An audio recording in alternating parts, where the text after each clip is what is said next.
not hitting milestones at 7 months. There is a real big misconception of waiting for a child to figure things out. I don't believe in it, first of all. Second of all, when someone is saying this to you, they better be in a position to know how to evaluate your child. So in that sense, what I want to say here is for whatever reason, Denver's head is just too heavy. You see that when he just sort of falls out of position or has to lift his head. Now guys, this has nothing to do with core strength. If babies were meant to have core strength, then they're meant to have cerebral palsy. Right? They're meant to have core movements. That's why they look like little Buddhas. They're supposed to have these big old bellies, because the first initial movements that have to be done by a child has to be through weight transfer. And then it goes into transitional movements, which should have been accomplished by now. And then we go into load lift variations, which include purposeful muscle action. Babies don't move like adults and we don't move like babies, but all our movements are based off of what we did when we were at this stage. So it's 7 months of age, not to check off the milestones, but I can tell you right now, you can see even rolling over is a difficulty, and he didn't grab his feet. He can't come to sitting on his own, and even sitting up propped is going to be difficult.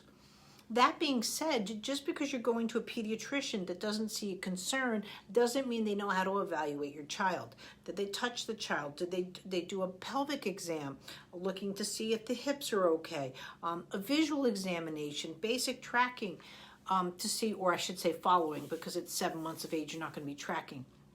So these are really key objectives that need to be happen.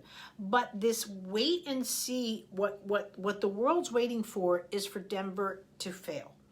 And if he fails such, whatever is that cutoff, so the new CDC markers are, they don't review for developmental concerns till 9 months. So you have a right to be concerned and you have a right to activate the movements, but what you're getting is the new guidelines put in your plate. And that's not fair either to you, and especially too, all you're trying to do is help your child move better, right? This isn't necessarily a medical problem. And that's another thing is most pediatricians, not to be insulting, are more scheduled for wound care, infections, colds, strep throats, and so forth. They cannot send a baby up for development like neurology or any of those kind of concerns until there are said markers met to go to that. Like, you can't just code it, I have a hunch this baby's just not doing well. And I'm not saying this about your child. What I'm addressing is that the fact that you're going to a medical provider and you're like, I don't see the concerns. What concerns are they not seeing? So what I want you to start doing with too, because I don't want to, I don't know who I'm talking to as far as, I don't want to overwhelm you. I think the baby boot camp would really be your best bet. But if not, I would really like you to go back to a foundational movement and start with the rolling over course, right? Or the spine activation course. You're not seeing spine crossing midline.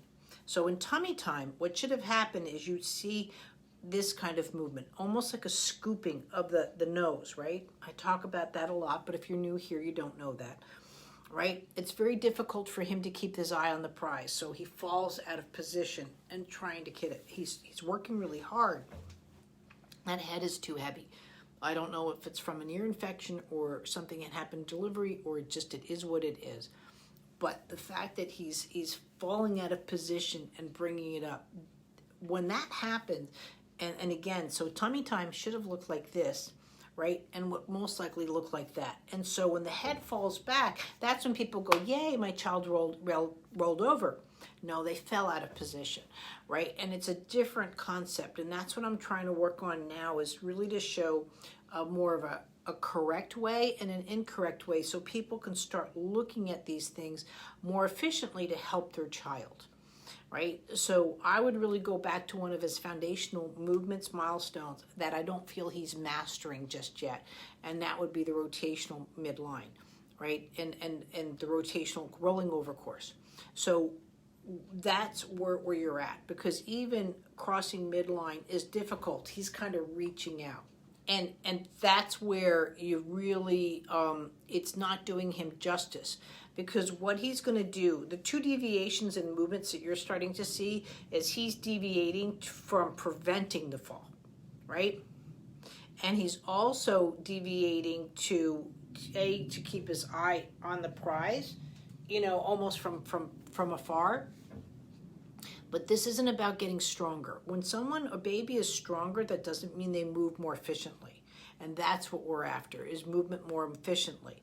So I totally agree with your concerns, right? And they're not medical based. Right now it's developmental based. The way that he's playing his social skills, you know what I mean? I think that the development part of him is okay, but he's unable to move efficiently in and out of a position. His transitional milestones that are very cumbersome for him, and that's where you need to start. I would definitely get aggressive because, again, rolling over should have been at 3 months, right? Again, new CDC guidelines, they don't even mention rolling over. They're just saying get out from tummy to back. That's not a rolling over, right? And so that's where I'm trying to clarify more. I think parents have a right to help their child, and so do professionals, and it needs to be done with movement. Professionals shouldn't be in a position also to play catch up. So I would really like to see a bit of aggressive. And aggressive, what I mean is, whether you do movement lesson or not, I want you to be working with him for approximately 2 hours a day. Now this means change a diaper, do 10-15 minutes, you know what I mean? After feeding, do some. But spinal activation, again, the spine crossing midline, because when the head's like this, see, my spine's not crossing. When my head's doing this, and that's crawling. And that, you know what I mean? And that's where you're starting to go into. So there was a lot of telltale signs that were happening. You just didn't get the direction. It's not your fault. You're trying to be aggressive as possible, but you need a direction. So that's what I'm trying to provide to you right now. And I would definitely start with the rolling over course or get really full on in with the baby boot camp. And I'm going to link up both. Yes, still follow up with your state, but I'm telling you now, by the time you get in, scheduled, approved, seen, especially with these new milestones, I don't know if they're into effect, because technically you're not as developmentally delayed as they're talking about, because they're taking out crawling as a milestone. That doesn't mean that's in your Denver's best interest, and that's why you're here. So that's what I'm trying to bypass, and you have every right to be aggressive.